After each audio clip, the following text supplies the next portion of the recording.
lo primero que tengo que decir de FEANSA como Federación Europea es que es una entidad sin ánimo de lucro, que somos asociación internacional según la normativa belga, y como federación estamos presentes en 29 países, incluidos los 22 estados de la Unión Europea, ¿vale? FEANSA está en Bruselas. Y está en Bruselas porque estamos cerca de las instituciones, porque dedicamos parte de nuestro esfuerzo a tratar de que las personas sin hogar y las causas sociales y las causas estructurales del sinhogarismo estén en la agenda política de la Unión Europea. Y en particular le damos bastante importancia a todo lo que tiene que ver con la falta de acceso a la vivienda adecuada. ¿Cuándo y por qué se crea? Bueno, pues FEANSA se crea en 1989 y es originariamente una entidad que agrupa entidades sociales que trabajan directamente con las personas sin hogar, prestadores de servicios, diríamos, ¿no? Y son principalmente servicios de acogida de emergencia, temporales, para las personas sin hogar, pero también otros servicios de apoyo como comedores sociales, roperos, etc. Ese es un poco el núcleo de partida originario de las entidades sociales que configuraron FEANSA en un principio. Pero bueno, paulatinamente nos hemos ido configurando más como una plataforma que reúne a otro tipo de actores que son claves en la lucha contra el sinhogarismo, ¿no? Y bueno, pues cuando nos constituimos en aquella época, se trataba de acercar a las entidades sociales europeas a Europa, tratar de que el sinhogarismo y las políticas vinculadas al sinhogarismo tuvieran un lugar en la agenda europea, como he dicho anteriormente. En cuanto a la organización, FEANSA es una federación y como tal tiene pues una forma de gobierno muy específica con un consejo de administración formado por una persona de cada uno de los Estados miembros que representa a las entidades de ese Estado. Hay un comité ejecutivo con un número de personas más reducido, presidente, vicepresidente, tesorero y una asamblea general. Y bueno, eso es un poco como el funcionamiento. Y nosotros somos luego la gente de Bruselas, como un equipo de unas 14 personas que trabajamos en diferentes áreas temáticas. En cuanto a los socios, principalmente siguen siendo las entidades sociales, como he dicho antes, pero poco a poco han ido incorporándose otro tipo de actores, en particular, y en este foro cabe mencionar los ayuntamientos que han empezado a unirse a FEANSA pero sin voto en realidad en la marcha de la entidad. Por ejemplo, tenemos a Madrid y Barcelona como las principales ciudades miembros como ciudades en FEANSA. Y bueno, en este sentido, aunque sí se ha transformado bastante el sistema de membresía con respecto al anterior, todavía creo que hay un margen de mejora en el proceso de acogida a estos nuevos miembros, ciudades. Digamos que sí que tenemos mucha experiencia en acoger entidades sociales, pero no tanto ciudades. Lo que sí teníamos en el pasado es algo que se llamaba la red de ciudades Habitat, que ya no existe, ahora mismo ha desaparecido, y en esta red se trabajaba con las ciudades como un sistema de peer review, no sé si lo conocéis, se llama revisión por pares, ¿no? Y bueno, dentro de esta red Habitat estaba Gotemburgo, Odense, Gante, Dublín, Atenas. Han sido ciudades que han participado históricamente en esta red dentro de FEANSA, ¿no?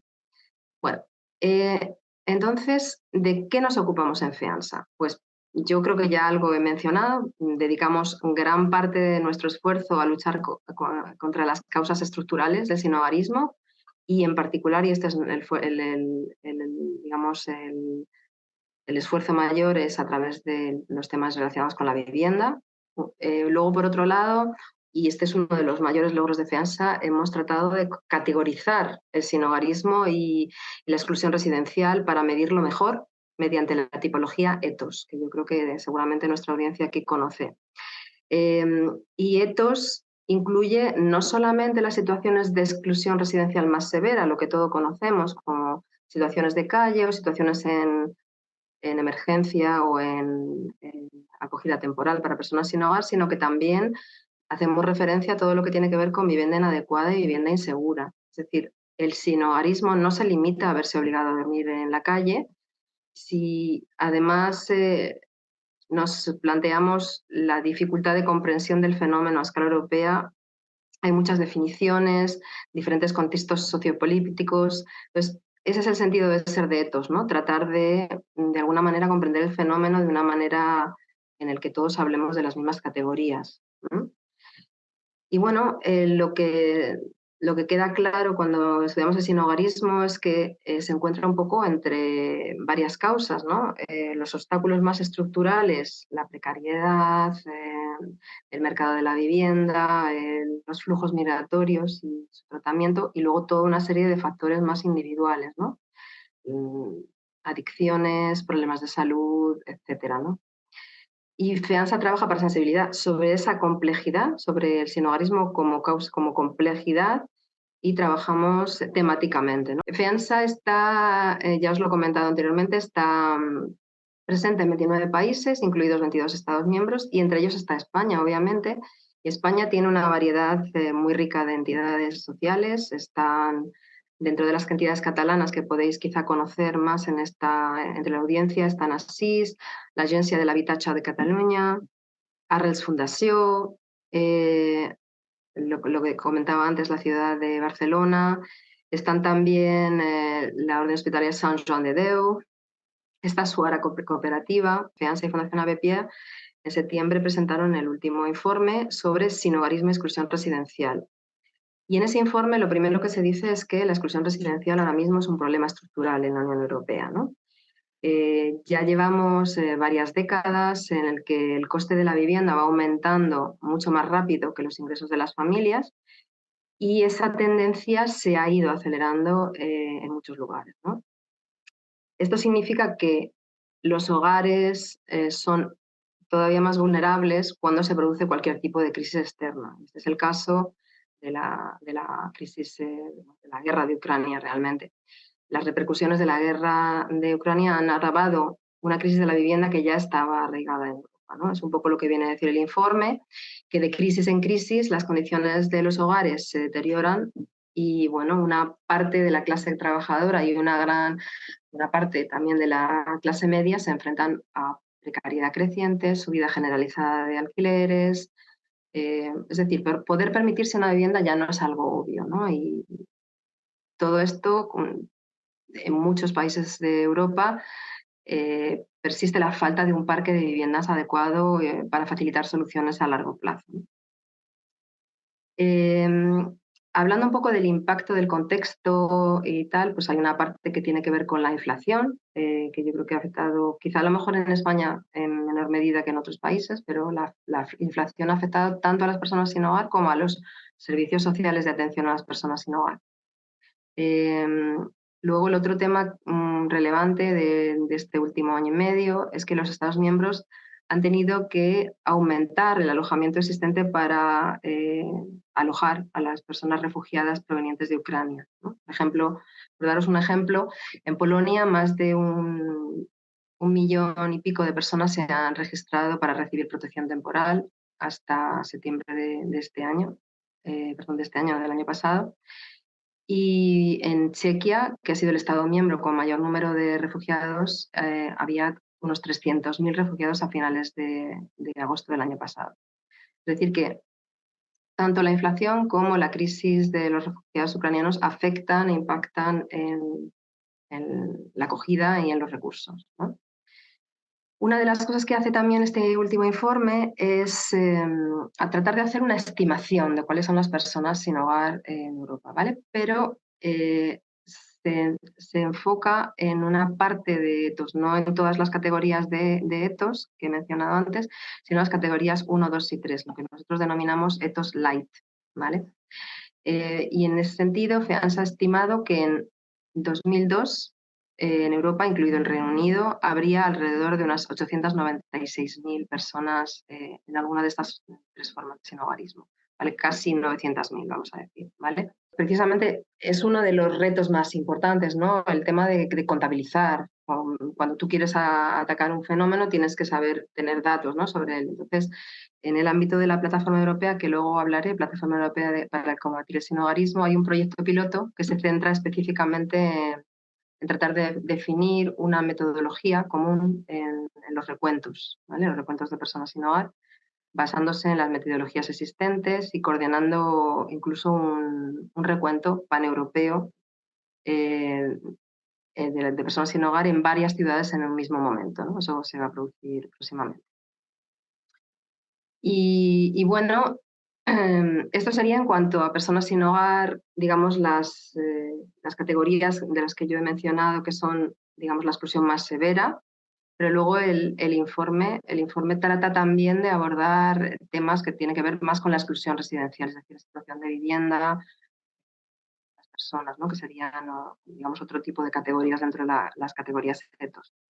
Y en el informe se ve como en España, que es dentro del país de la Unión Europea con más personas en situación de pobreza y exclusión social, se ha situado como en cuarto lugar, según los datos de Eurostat, solo por detrás de Rumanía, Bulgaria y Grecia. ¿Vale?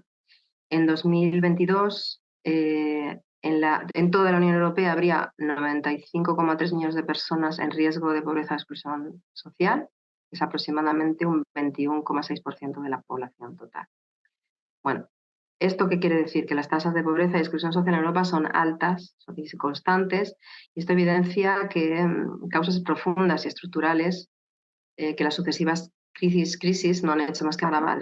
Cabría decir que ha habido un aumento generalizado en la mayoría de países europeos, salvo escasas excepciones que puede ser Finlandia y Dinamarca, que las respuestas políticas son con demasiada frecuencia insuficientes y son todavía de atacar la urgencia, digamos, lo más inmediato. Y bueno, a pesar de que la pandemia nos hizo a todos pensar que efectivamente se iban a consolidar nuevas formas de gobernanza, ¿no? Como soluciones más estructurales, pues este no ha sido el caso. Digamos que finalmente esto no se ha producido, ¿no?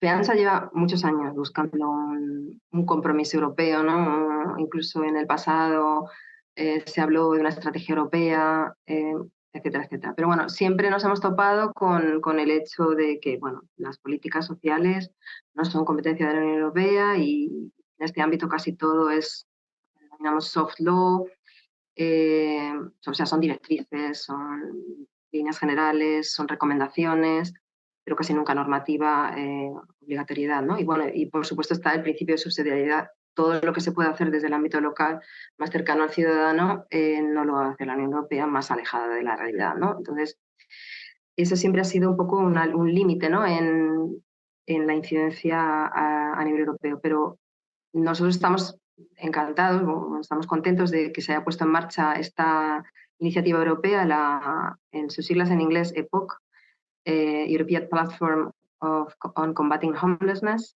Plataforma Europea de Lucha o de Combate contra el Sinhogarismo, que es, aunque es una iniciativa de la Comisión Europea, digamos que está avalada por la fuerza de voluntad de los Estados miembros, de todos los Estados miembros de la Unión Europea, por pues eso, seguir adelante, ¿no? En la lucha contra el sinhogarismo. Y hace ya un par de años, si recuerdo bien, es en el 2021, se firmó la Declaración de Lisboa, que lo que hace es plantear la erradicación del sinhogarismo o la lucha contra el sinhogarismo para terminar con él en el 2030, en el 2030. Aunque es una iniciativa que parte de la Comisión Europea y que involucra a todos los Estados, también hay la participación de las entidades sociales. FEANSA es uno de los actores que está dentro de esta plataforma y tratamos en la medida de lo posible de trasladar nuestro input para que efectivamente se hagan progresos reales y no sea solamente una declaración de intenciones. Y también participan las ciudades, yo creo que Eurocities es la única entidad que representa a las entidades, o sea, las municipalidades, a las ciudades. Y creo que hay otros actores, sindicatos, etcétera. Pero bueno, en fin, que es una plataforma bastante amplia. Y yo desde luego creo que es un ámbito en el que se puede realmente avanzar mucho en las políticas contra el sinhogarismo, ¿vale? Con un compromiso real de los Estados. Cuando la vulnerabilidad y la exclusión residencial aumentan, y esto es un poco el contexto en el que he estado un poco mencionando anteriormente, las ciudades son las que más se ven afectadas y las ciudades más grandes, incluso todavía más en muchos casos, ¿no? Siendo las administraciones que más cercanas están al ciudadano y su papel es clave, es esencial.